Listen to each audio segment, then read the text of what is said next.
Welcome back, everyone, to the lecture course on language models and intelligent agentic systems. This is going to be the first lecture of the Frontiers section. And so to start with, we're going to kind of take a minute or take a lecture to consider what the risks from advanced AI could be, and kind of, to what extent does AI pose a risk. So just to recap the last lecture, we saw that deceptive alignment is when a model pretends to sort of be nice, especially in training or evaluation, as this form of kind of power seeking or self-preservation. It doesn't want to be modified, or it wants to be deployed, and might behave differently when we have less control over it. And we saw that there are some conceptual arguments for why deceptive alignment could be found by gradient-based learning methods. And we also covered some empirical observations of models having persistent backdoors that resist training, models sandbagging in evaluations in order to achieve certain outcomes, and even faking the extent to which they're aligned. And we also saw that if deception is the default, which it may not be, there are still some reasons to be optimistic. Maybe we can just monitor models' chain of thoughts and catch deception that way. Okay, so I want to sort of go over the kind of motivation for today's lecture. Why are we talking about the risks? Why are we not just talking about what these models are and what they can do? Well, I think there's a very important question here of should AI researchers and broader society care about these risks? How should we think about risk? What are the specific threats from AI? And if there is risk from AI, what are the underlying properties driving this risk? This might give us a sense of how mitigatable it is, or maybe how inevitable it is. I also want to state that this lecture might feel like a bit of a low point, or a bit doom and gloomy, and I apologize for that. But the rest of the course will be more positive, solution-oriented, and more looking towards the future. What people are working on, and many more sort of exciting things that are also more sort of grounded in the here and now versus a lot of this stuff, which might be a bit, thinking about the future in a bit more broad and sometimes nebulous ways. Okay, so the structure for today is fairly straightforward. We're going to start off with a little bit of a kind of high-level discussion of threats and risk, go over some terminology, some useful concepts. Then we're just going to consider a bunch of different threats from AI, kind of independent of how likely we think they might be. It's just, what is everyone thinking about in this space? And then finally, we're going to look at some risk drivers. So, try and peel back the curtain, look underneath these threats and see what is kind of really going on. What is the thing that is pushing these things, and kind of underpinning them. Okay, so first of all, a bit on threats and risk. I wanted to introduce some terminology just to make this conceptually clear. So some definitions can vary depending on where you look, but I'm going to give just some very concrete ones just so we're all kind of on the same page. So to start with, a hazard is just an object or situation with the potential to cause harm. So this could be a car speeding down a country lane. It could be sensitive data on a password-protected server.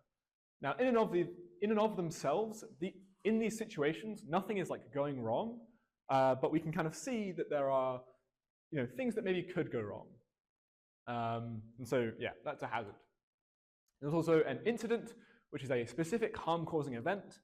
This could be crashing the car, or it could be this sensitive data being leaked. And now a threat, which is a word you'll probably hear far too much over the next hour, this is a sort of potential path from hazard to incident. So this is how we go from situation that is nominally fine, but maybe a little bit concerning, to something bad has gone wrong and harm has been caused. And so in our speeding example, maybe the driver sees an obstruction, but can't slow down fast enough and hits it. And in our sensitive data example, maybe some hacker manages to guess what the password is, breaks into the server, and releases the sensitive data. And risk is often defined as probability times impact of your incidents. So it's this sort of expected harm, expected loss. Sometimes you might just see it defined as just the probability, but I think I want to stick with this probability times impact definition. And so when we're reasoning about risk, we really need to think about these two things. What could go wrong, and how likely is it that these things happen? Okay, any questions just on the terminology first? Okay, excellent. All right, reasoning about risk. Yeah, what is like an effective way of assessing like how risky something is? You probably shouldn't just like ballpark guess a figure and then be like, oh, it's like this seems fine. You probably want like a more methodologically principled way of assessing how risky something is. And so sort of a basic strategy is to first identify like as many threats as you can, really think through like what are all the different ways this could go wrong, and then start to reason about how impactful and how likely each of these threats are. A sort of follow-up question you might ask is, well, once we've established how risky something is, how can we effectively minimize it? And so a good way of doing this is to target interventions to specific threats. So in our speeding example, our driver couldn't slow down fast enough. Maybe an intervention we make is we give the car better brakes. And so now when the driver sees this obstruction, they can slow down, they don't crash the car, and we've reduced some small portion of the risk. Or in our hacking example, maybe we make the password much stronger, much harder to guess. And now if the hacker tries to guess it, he's going to have a hard time and not be able to. But perhaps a better way of doing this is to sort of try and identify some of the underlying properties of the threats. So maybe the hacker doesn't just guess the password, maybe the hacker steals the password. Or maybe the car doesn't hit some obstacle, but instead sort of flies off a corner with bad camber. And so we might identify that there are like properties in this situation where in the hacking example, there's just this password that, if obtained, completely grants access to the server. And in the car example, the fact that the car is just like going very fast, or like far faster than it should be, these two properties are like driving a lot of the risk. They're sort of like the reasons why there are so many threats. And so maybe you want to target your interventions to these properties. So instead of having just a password, you have two-factor authentication. And now the hacker needs more than just the password to get in. And maybe in the car example, you slow down, you stop speeding, and now this really covers you against a much broader range of threats. And so in this lecture, we're going to primarily focus on the identification of AI threats and their properties that may inform risk. We're not really going to be able to put any like concrete likelihoods or like probabilities on a lot of things, primarily because what we're reasoning about are sort of novel threats that like haven't really occurred yet, and it's really hard to empirically assess like how likely these things are. Whereas if you have like a sensitive data on a server, maybe you've got some statistics as to like, oh, this is how long it takes to guess a password of this many numbers. Or if you have a plane, maybe you have some like structural engineering data of like, well, this is how many flights the fuselage can take before it will like reach its stress limit.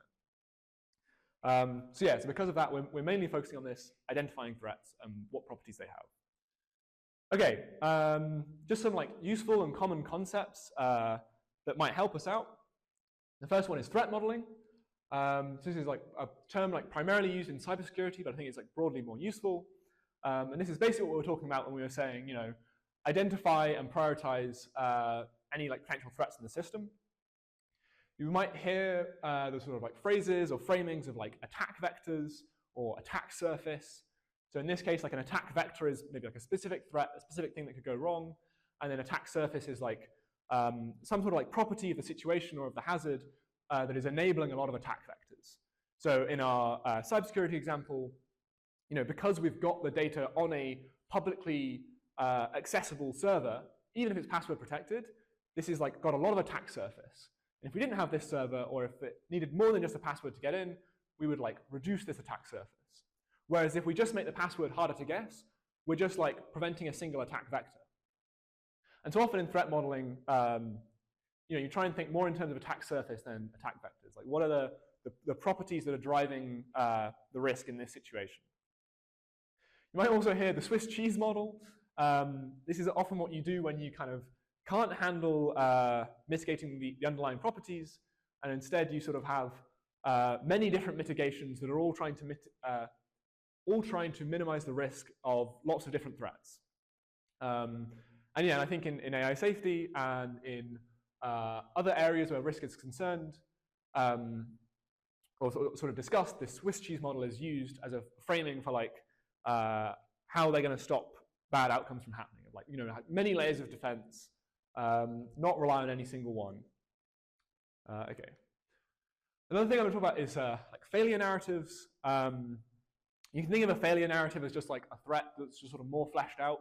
It's kind of a story of like how things might go wrong. Talk about those a bit more in a minute. And yeah, also this concept of like security mindset. Okay, yeah, I want to go like a bit deeper in security mindset because I think this is like super important when thinking about these sorts of things. I think like fundamentally, this is like steel manning the idea that something could go wrong. So, a straw man is when you have some idea and you sort of present a very weak version of the idea or argument for it and you sort of rip it to shreds. And a steel man is where you sort of do the exact opposite and you kind of make your best possible effort to persuade someone of something. So really try and like think like the attacker. Like, what would the attacker do? How would they attack this system? Really try and exhaustively search. Don't just like think up of one thing that could go wrong and then be like, okay, that's how things would go wrong. We just need to stop that. We're done. Like keep going until you like can't think of anything else. Another part of security mindset is identifying these properties of hazards from threats. I've kind of talked about this a bit more. I'm not going to go over that too much again. But in particular here, you want to not rely on mitigating like particular failure narratives. So if you come up with some story of how things could go wrong, and then you make some intervention that like stops that story from working, maybe there's like a slight variation to this story where the thing you came up with to mitigate the threat in that scenario no longer works. And so yeah, you shouldn't rely on these particular failure narratives. But I said we're going to be talking a lot about them, so why is that? Well, I think like narratives of failure are still really useful. So they might be bad at predicting the exact series of events that's going to happen, but they can help highlight the important properties. So going back to our hacking example, we thought, oh, the hacker might guess the password. Well, we'll make it stronger. Oh, but now the hacker might steal the password. Ah, well, we can try and make the password more secure. If we have like enough of these examples, at some point we sit back and we go like, hold on a second, I think there's a problem with just having a password.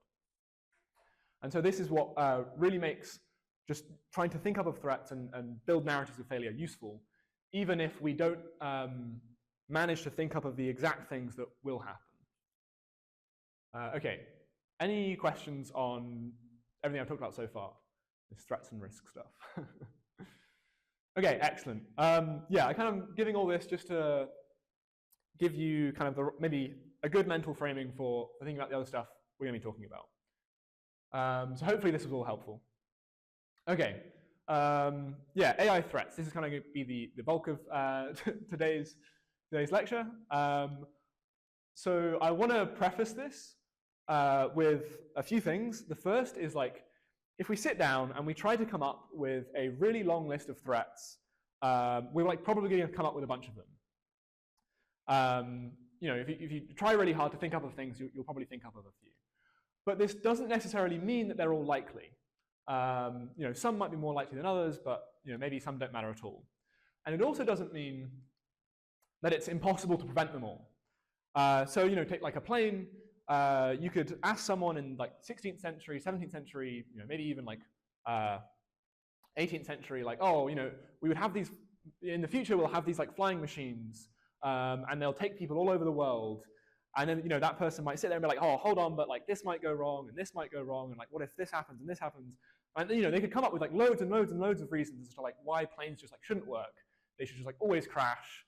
But here we are, we have planes, they work. So, just because you can come up with a long list of reasons for why something will go wrong, doesn't mean it will actually go wrong. And yeah, I say this because we're going to come up with a long list of reasons why things might go wrong. Okay, another thing is that some of the threats we're going to talk about are pretty concrete, but some of them might seem like a little bit more sci-fi. However, I would argue that current developments would have seemed sci-fi 10 years ago. So, maybe if something feels a little implausible, a little just like, I don't know, I can't see this happening.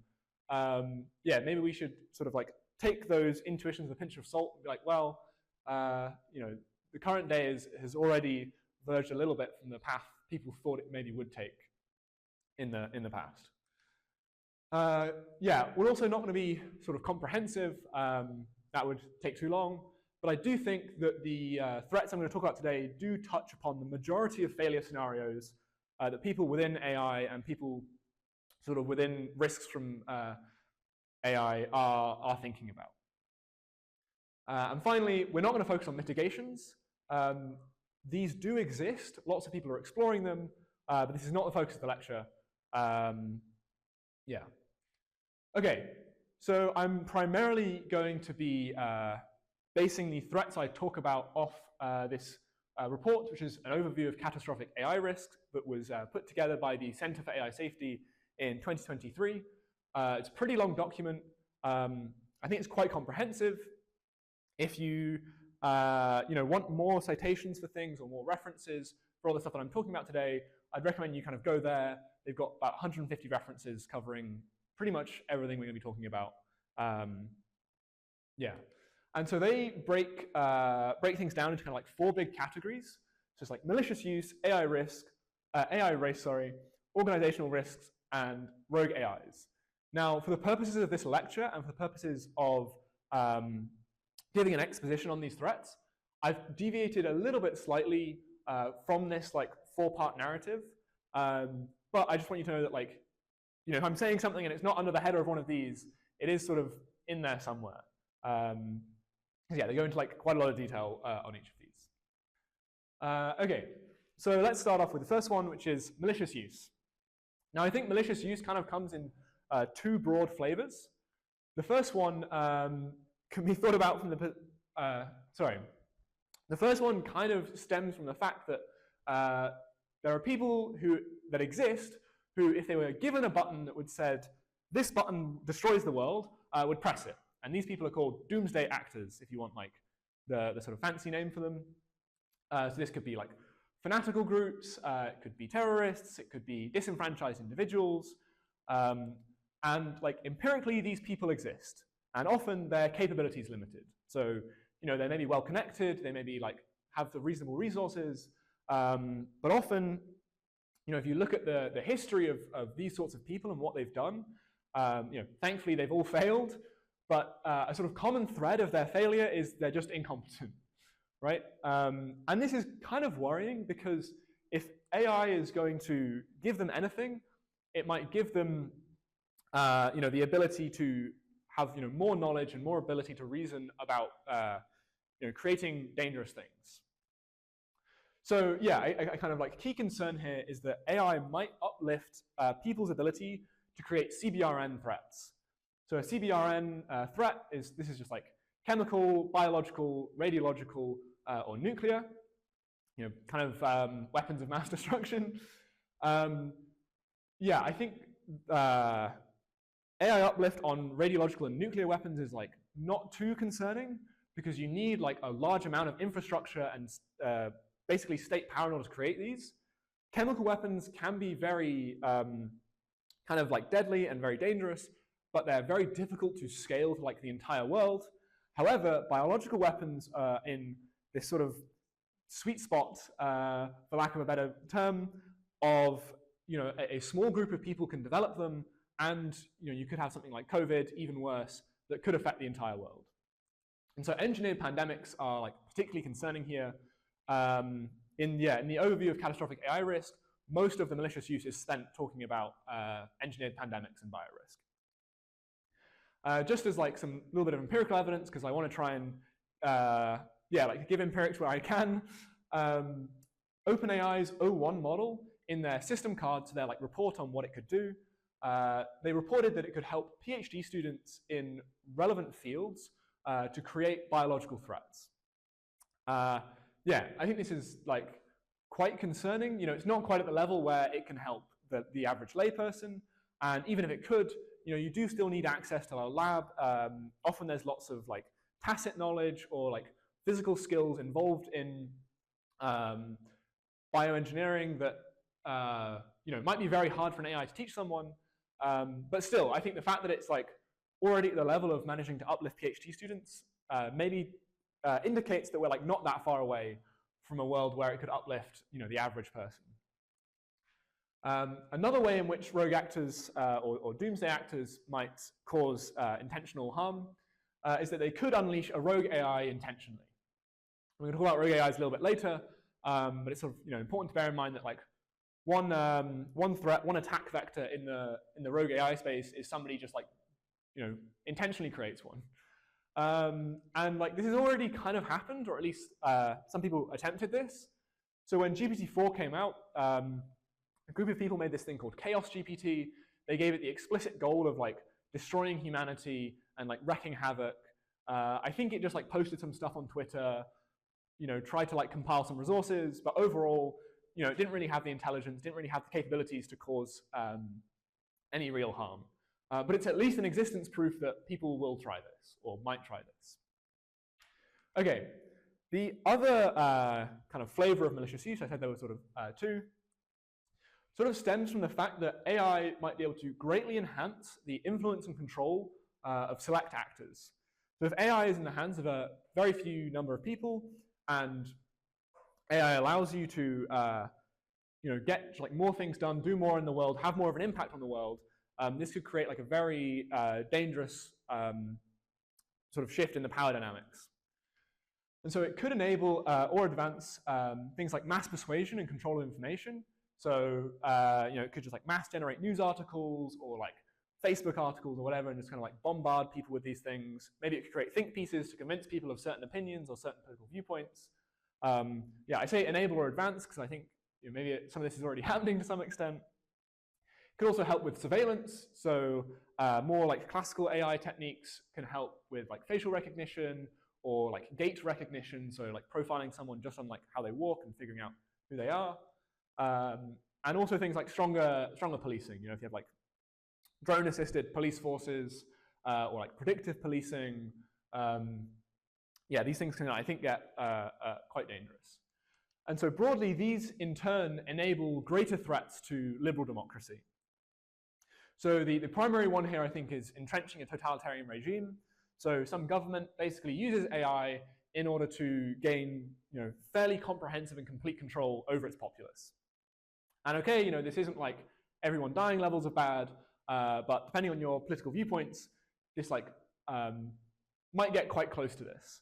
I certainly I'm not fond of would not be fond of futures where we live in some crazy totalitarian state.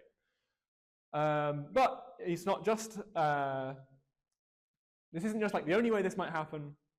There could also be like a very strong shift in corporate consumer power balance. So already like people who do marketing try and exploit cognitive biases in people in order to get them to like buy more products or be interested in their services that they offer. If you have AI that can really effectively like persuade and manipulate people and like come up with novel ways to exploit people's cognitive biases, then this really might shift this power balance in favor of like large corporations who have access to this technology versus people who are just kind of unable to sort of resist it. Okay, any questions on malicious use? Okay. All these things, they already exist, right?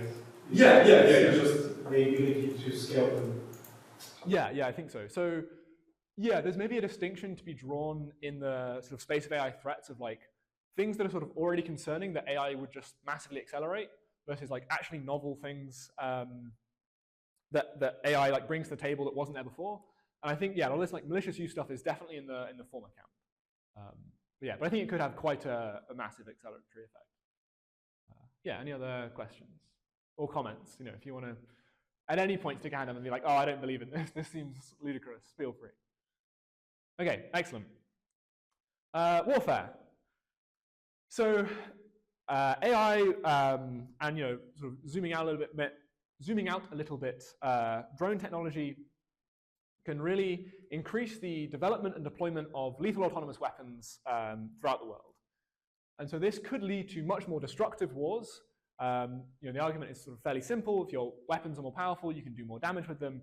You kind of like will cause more damage in a war. And it might also reduce the reluctance for war. So if you have a government who's deciding whether or not to go to war with another nation, one of the concerns is like, well, we'd have to put our people on the line. We'd have to put our soldiers' lives at risk. And if this goes really badly wrong, we'll be sending body bags back home to crying families. And so this really makes the decision of whether or not to go to war a little bit trickier than it might otherwise be. But if all your military is just comprised of robots, then you might not have such a reluctance. And so this could make wars more likely because they're less costly for the aggressors. Automated warfare provides a sort of like another angle in which things in this space might get sort of more dangerous. So there could be possibly increased escalation from automated systems. Now, depending on how you calibrate these things, it's not out of the question that like they wouldn't escalate things. However, there are some historical examples. The most famous one, I think, maybe being that of Stanislav Petrov, where a sort of human overrode an automated system in order to like not escalate a war. So in this specific example, Stanislav Petrov was a officer in the Soviet army during the Cold War, and he was overseeing a facility that was like aiming to detect any nuclear strikes or like nuclear first strikes from America. And the system like generated this warning of like, oh, there have been like a few warheads deployed and they're like coming over the Pacific to Russia. And he sort of saw this and reasoned that actually, he didn't think that this was a genuine nuclear strike. It like didn't seem right to him. Something about it seemed off. And so he chose like not to escalate this into a retaliatory strike, which could have triggered a nuclear Armageddon. And so if we'd just been relying on the automated system that he overrode, it's very likely that there could have been a nuclear exchange during the Cold War. And yeah, I think needless to say, this would have been pretty terrible for humanity. Another way in which automated warfare sort of tips the balance a bit is reduced accountability. If a soldier commits a war crime, or if a general tells his soldiers to sort of do something that was maybe against the Geneva Convention or otherwise beyond the scope of sort of what's acceptable in war, then these individuals can be punished. They can be held accountable. If you have an automated system that just makes some kind of judgment that ends up causing massive amounts of harm to people who maybe like not involved in the conflict, or maybe civilians, then it's really hard to point at a human individual and say like, hey, this is your fault. Was it the person who designed the system? Was it the person who deployed the system? Was it the person who like maintains it and oversees it? Maybe we can come to like some agreement as to like who's responsible. But the sort of broad point here is it makes accountability much murkier. I do want to say, at least on the warfare front, that there is a positive future where weaponry gets kind of like more surgical, and maybe collateral damage like is actually reduced overall. I sort of say this because often this is kind of I think a pretty reasonable counter argument to some of these points. So maybe worth bearing in mind. Any questions on warfare? Okay. Just one question. Regarding the reduced accountability, do we know the reasons why it pops up? I mean, because I understand that it's more about the definition of the goals that... No, I mean, the idea for me is that either the model operates poorly, or we simply are not capable to develop a kind of parameters that would describe what is right and what is wrong. Yeah. I think maybe like one of the reasons why the reduced accountability leads to potentially worse outcomes is just like it sort of changes the incentive structures a bit more. So like if you're in the position where you have to make some sort of call that might cause harm, the fact that you might be like reprimanded or punished if you end up causing massive amount of harm might influence your decision. Whereas if you're the person who's like training the model or like designing the model, you maybe don't feel this incentive pressure. And maybe if you're like a contractor working with the United States government, maybe you want like better performance across some metrics, and so maybe you make the threshold at which it would make a more harming decision a little bit, make the threshold a little bit lower. And you're kind of maybe less afraid to do this because you might not be held accountable. So I think it's sort of an incentives, problem of incentives. Yeah, any other questions on this? Okay, let's move on. Okay, so accidents. Yeah, AI accidents or deployment of unsafe AI could be pretty catastrophic.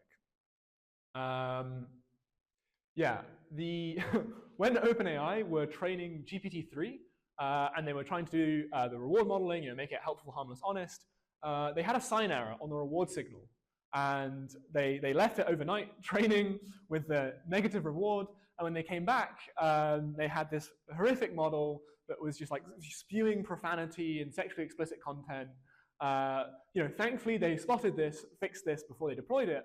But sometimes some companies, maybe don't spot these mistakes before they deploy them, such as OpenAI, who recently released GPT-4o that was much more sycophantic than intended. This happened sort of late last month. It would really reinforce the biases people had. It would really be like, wow, you're like amazing. Your ideas are incredible. You're the best. And a few days later, OpenAI were like, oops, this was a mistake. We're going to roll it back. So yeah, these accidents do happen. And yeah, we're going to talk a little bit later about competitive pressures and sort of race dynamics and how this might increase chances of risk.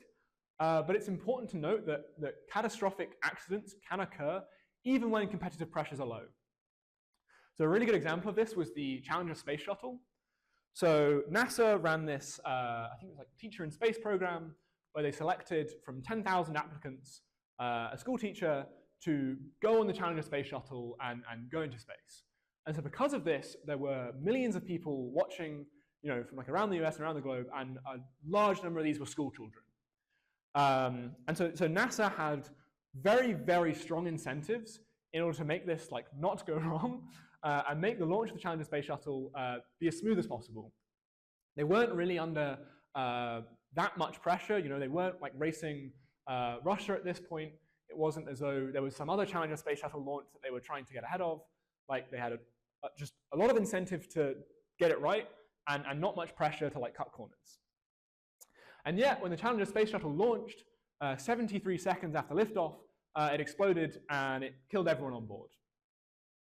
And this is, I think a really good example of when you have very complicated systems, when you have very, when there's potentially very high stakes of things going wrong, you have a very complicated system, even without competitive pressure, you can still make a mistake and things can still go wrong. Another thing is that complex systems could enable cascading failures, and this might make accidents more impactful. We're going to talk a little bit more about cascading failures later, but the idea is you have this big interconnected system, and then if one piece of it breaks down or goes off the rails, if you've not made your system resilient, then this failure can just ripple and cause more things to fail and more things to fail and so on. And so a single, maybe small accident can actually have devastating consequences. Finally, flaws and risks in products or ideas or things we've designed can really go unnoticed for a long time. And there's a huge list of examples here. So lead, asbestos, radium, tobacco, CFCs, all these things that we thought were safe, or we were maybe convinced that they were safe. And a while later, the scientific consensus overturned the idea that it was safe and managed to point out no, actually, these things are really dangerous. We need to stop using them now. And yeah, it just took us a really long time. Would not be great if this happened with AI. You don't want a system that's deployed and only a few years down the line, people go oh, hold on, actually that AI had a hidden backdoor, or it's been scheming and deceiving us this entire time. Yeah. Okay. Yes. So this is where I disagree, because again, a lot of people are shouting AI is dangerous. Shut it down. Yes, yeah. So this is not necessarily. There's maybe a distinction here to draw that it's not necessarily that people are all convinced that AI is safe and that we might the fact that it might be risky goes unnoticed, but more that there could be some flaw or specific failing in a particular model that might go unnoticed for a long time. So maybe everyone cares about deception and scheming, and OpenAI release their model to the public, and they're oh yeah, we're pretty confident that it's safe and it's not doing these bad things. And then only in a few years do they, maybe they run their tests with a few different variables, or they try some more sophisticated methods of listening to these behaviors, and then they find out like, oh, actually, it did actually have this underlying behavior that was bad. So it's more similar to tobacco, where people disagree on maybe risk and how exactly. Yeah, yeah. Or it could be like, maybe you have like a particular threat that you're wanting to mitigate, and people disagree on the extent to which a mitigation will sort of like patch this threat. And so maybe people are convinced like, oh no, this is enough, this will be fine, it'll be sorted. And then a few years later, it turned out it wasn't. Yeah, any other questions on accidents? Okay. Rogue AIs. Yeah, I don't want to spend actually like that much time on rogue AIs, mostly because this is like, I don't know, I think maybe the most well-known of these threats. I'm going to provide a sort of basic story. So, we have some misaligned goal that is learned from either a bad proxy or misgeneralizes maybe from a good reward signal. The AI then decides to instrumentally self-preserve and seek power. It sort of schemes, deceives, and eventually manages to free itself from our control. And then it pursues its goals to our detriment. Now, we've kind of covered in a lot of the previous lectures why like some of these steps might be likely, or at the very least possible. Except for maybe the last one, which is, why would a not quite perfect goal be dangerous for an AI to pursue? There's like a few reasons here. So one is that a very strong optimization pressure often means trading off against other things that you might otherwise care about. So, as sort of people, if people are often told like if you really want to achieve success, if you really want to like mark yourself out in a particular domain, you like have to make sacrifices. You have to spend like a lot of your time on that thing or a lot of your money on that thing. This means you have less time, less money, less resources for like everything else. And so if you maybe value maybe humans value two things like roughly equally, but if the AI values one of them slightly more, maybe it ends up committing like much more resources to getting the one it values slightly more. And actually, as humans, we sort of like value having them both, and having loads of one of them and not much of the other is like not so nice for us. Yeah, and like another reason why this might occur is that human values are potentially quite fragile. I somewhat disagree with this point in places, but I think it's like definitely worth making. So like as humans, there's lots of stuff we sort of like to value, and there are a lot of these different values where if you knock it out, suddenly like the sort of I don't want to say like optimal human experience, but like the way a human might go about optimizing for their values like might look really different. So I think a good example is boredom. So if people do the same thing over and over again, they get bored. And so because of this, we seek out new experiences, we try new things, we do new things. And so if you captured all human value except boredom, you now have an AI that maybe thinks like, oh, I'm going to figure out like what is the best experience for humans to have, and then I'm going to like make humans all have this experience, or allow all humans to like just have this experience.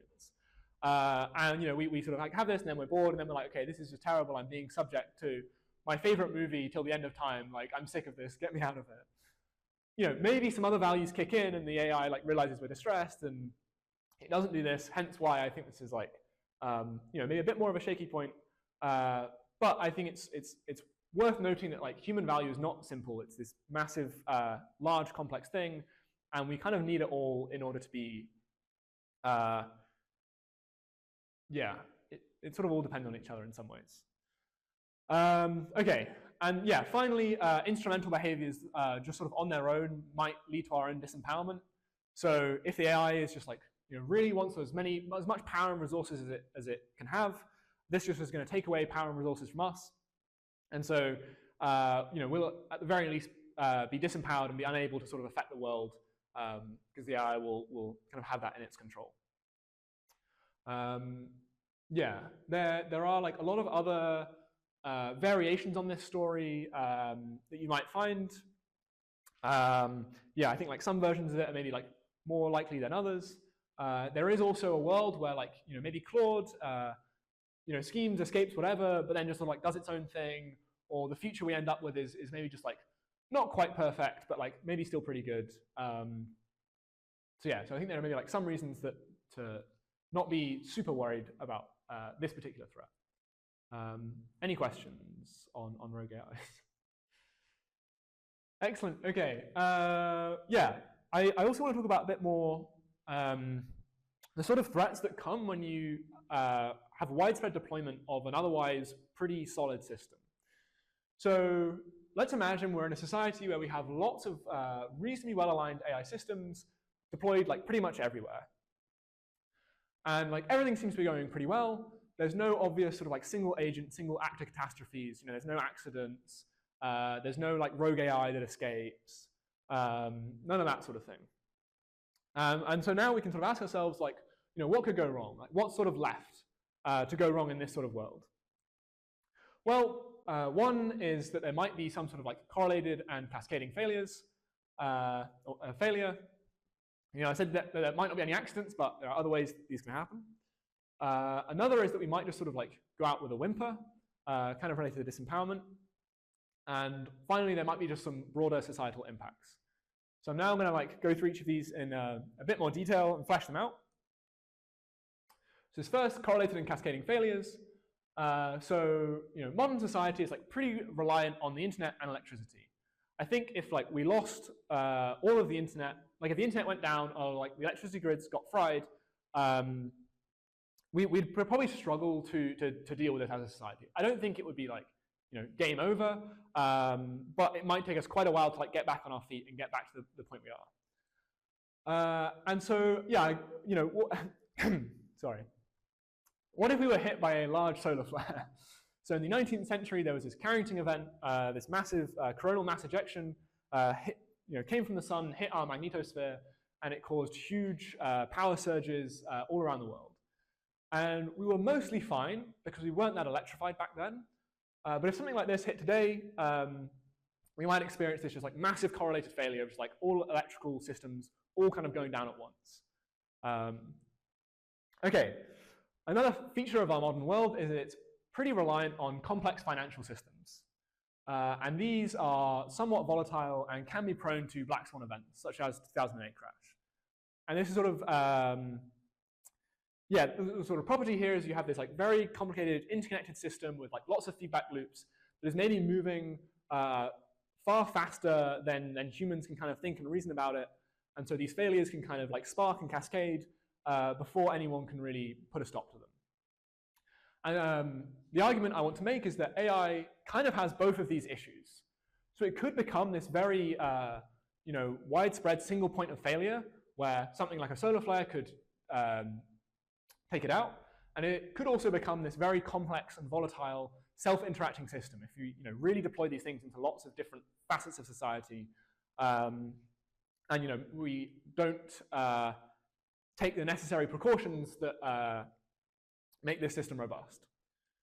Now there's sort of another reason why it kind of gets worse in this with AI, and that is because AI at least typically can respond in very unpredictable ways to out-of-distribution inputs.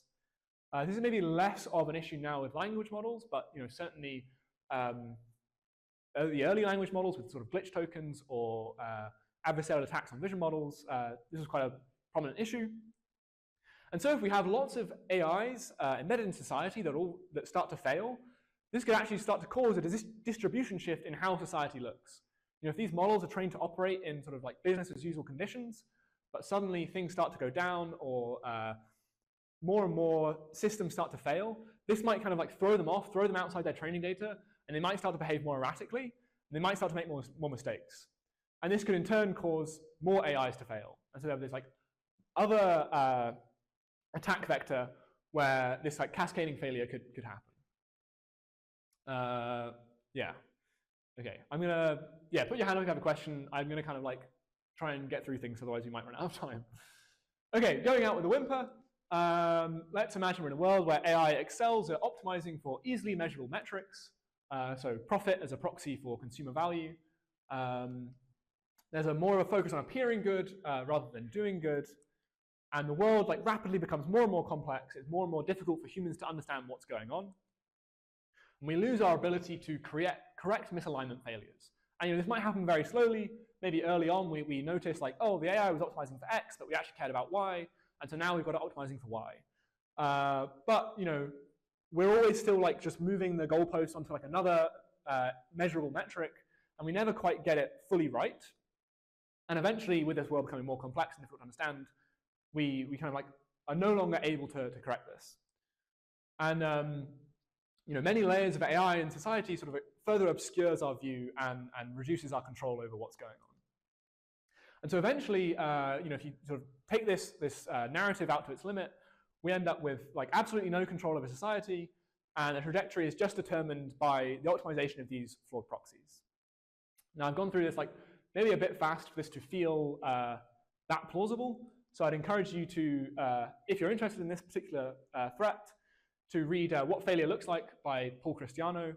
He was a researcher at OpenAI who now works at Meta. And this is basically part one of that text. Okay, broader societal impacts. Maybe we make our system robust and resilient.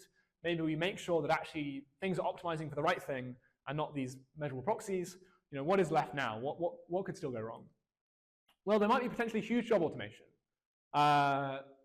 So in the Great Depression, unemployment was at about 25% at its peak.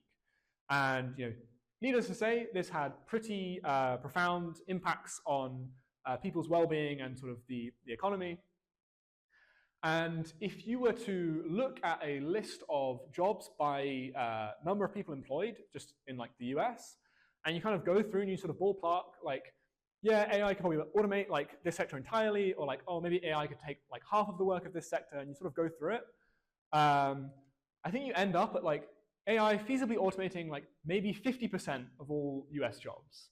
And this is still like a bit of a conservative estimate of like it automating a reasonable amount of white collar work and maybe like transport and travel. And yeah, you sort of hit this figure like pretty easily. So yeah, if this actually happens, especially if this happens in a short space of time, we might have a huge spike in unemployment and sort of pay the economic consequences of this. But even if we don't, maybe we have UBI. Maybe we find more jobs for people. Well, okay, no, hold on. Conditioning on us not finding more jobs for people, but maybe we have some sort of like welfare system in place such that people don't need to work to make money. We still have this shift in the political balance. So democracy is kind of reliant on people via taxes. The reason why democratic institutions enact policies that help its people are because people are economically productive. They, if they're better educated, if they're healthier, if you have better infrastructure, people can have higher paying jobs, they can have companies that can make lots of money, and the government taxes this and sort of gets their return on their investment. And so it's because people are economically productive that makes democracy stable. At least I'd argue. I'm not a political philosopher. Yeah, and so if people are like not economically productive, if taxation is not your main source of money and power as a government, if you can just rely on AI, then the political structures are like no longer incentivized to care about people. It's not just me coming up with these things and sort of pitching them to you. Other people have thought about this. So there's this great piece, The Intelligence Curse, by Luke Drago and Rudolph Lane, that really explores this in more detail, particularly with respect to AI. If you want just like a broader exposition on like keys to power and incentive structures in political institutions, The Dictator's Handbook is also like kind of good for this. Okay, and then finally, even if we kind of overcome these political problems, maybe our democratic institutions are strong and they sort of resist this change in incentives, we might also just have like some pretty uncomfortable questions raised about the meaning and purpose of people. If you're in a world where like AI is just like doing everything useful, and every time you wanted to do something, like an AI could just do it for you, maybe this just like doesn't feel great to be in, or you're, it's sort of difficult to grapple with as a human who's kind of like not really used to being in this sort of situation. Okay. Yeah, any questions on these either broad societal impacts, the cascading, correlated, or going out the winter stuff? Okay. Nice. I will move swiftly on. There are some other stories of failure that people have given. So these first two, another outer alignment failure story, and this paper, Gradual Disempowerment, sort of explore this angle of us just kind of like losing control, losing power. AI 2027 and how AI takeover might happen in 2 years are some looks at like, what is a sort of path into the future that might end in sort of a rogue AI takeover or bad outcomes from AI.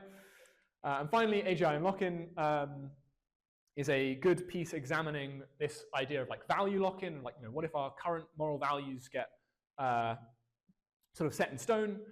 60 years ago, 40 years ago, people valued things a little bit differently today, and we sort of look back on that and we sort of see ourselves as having progressed since then, or maybe having better values since then. And maybe we would want to do the same in 40 or 60 years into the future, but AGI might sort of prevent this and sort of like lock us into the current values we have. If that sounds at all interesting, I'd go check out that piece. Yeah, okay. Finally, risk drivers. Yeah, so what is a risk driver? So it's a sort of like property or attribute that sort of influences risk on a sort of like deeper level. In some ways, you could think of it as like the sort of root causes of risk. Like, where is this like risk coming from? And you might reason that mitigating the sort of drivers, mitigating these like underlying causes would help you reduce risk in a much more general and robust way versus just like patching specific failures. Another thing is that concrete empirics are like really good for risk estimation. If you've run some experiment 1,000 times and you've counted all the times it went wrong, it gives you a pretty good sense of how likely it is to go wrong.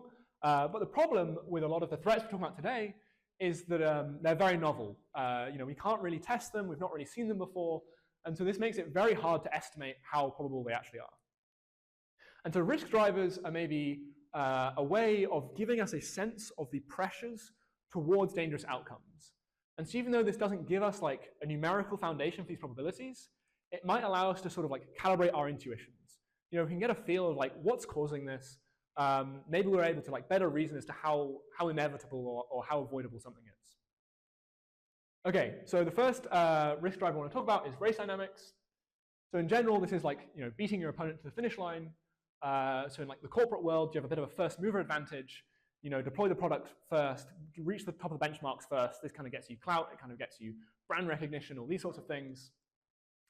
In the military world, you might want to first strike or be able to threaten to first strike, or maybe you just want broader technological advances in order to make your military more powerful. And the sort of like common theme here is that fast forward progress gets valued over being careful. And so systems might be deployed before they are made safer, or they could be deployed without their impact being fully assessed. A sort of like another slightly worrying thing is that some actors who are like really locked into these race dynamics might actually value extinction over defeat. And again, there are some examples of this in the Cold War where people reasoned that it was like better to have nuclear Armageddon and have the whole world just like bathed in fire than it was for Russia or America to lose, to lose the war and be destroyed in isolation. Okay, another one very closely related to race dynamics, sort of like zooming out a little bit, is competitive pressure. I think this is like best captured by this notion of if you have a system where entities have to compete to survive, then they will be forced to trade off their values for their survival, and this will happen to an extent based on the pressure of competition. So if you have lots of people who value lots of different stuff, and you force them into this like survival of the fittest, and you really turn up the pressure, they're going to have to start making a lot of sacrifices just to stay in the game. And if they don't do this, they're going to get wiped out, and you're only going to be left with the sorts of people or like actors, agents, groups, whatever, who are willing to make those sacrifices. And so I think you sort of see this in economic incentives. Companies which are maybe push harder to make AI profitable or sort of like develop more profitable AI might be favored by investors or by the markets than companies which take safer approaches. Another thing that's mentioned in this overview for catastrophic risks of AI is that natural selection might apply to AIs, and natural selection seems to favor selfish traits. I actually think this is one of the weaker arguments in there, but I think it's definitely worth sort of considering and thinking about. Another thing is that AI risk might be a sort of tragedy of the commons, where everyone sort of reasons, well, I'll just make my thing slightly better. I'll let other people do the safety work. I'll let other people evaluate when these systems might go wrong. And if everyone sort of reasons this way, you end up with this massive coordination failure and like none of the important work of building these safeguards and building safe systems gets done. Okay, distribution of power. I think in the case for malicious use, there is like a central dichotomy, and that is that if you diffuse power a lot, so if you open source AI, allow everyone to have it, this enables more misuse from misaligned actors. But if you centralize the power and you concentrate it, you lean more towards totalitarianism. So these sort of like two flavors of misuse, it seems like actually maybe very difficult to avoid both of them. And like the more you try to avoid one, the more you sort of like might end up steering towards the other. Another thing is that power-seeking behavior is a pretty common feature of some of the threats we talked about. So individuals and groups can often power-seek, and maybe even humans and AI. You can see this in like rogue AIs, some of the malicious use for like building up some sort of totalitarian state. Yeah, there's sort of like power-seeking behaviors is like kind of commonality. Another big risk driver is just like technology being powerful in and of itself. Ultimately, maybe not ultimately, but like one way of framing technology is that it allows actors to do more with less. And this in turn makes it easier to cause significant changes to the world, which in turn means it's easier to cause significant harm, either intentionally or accidentally.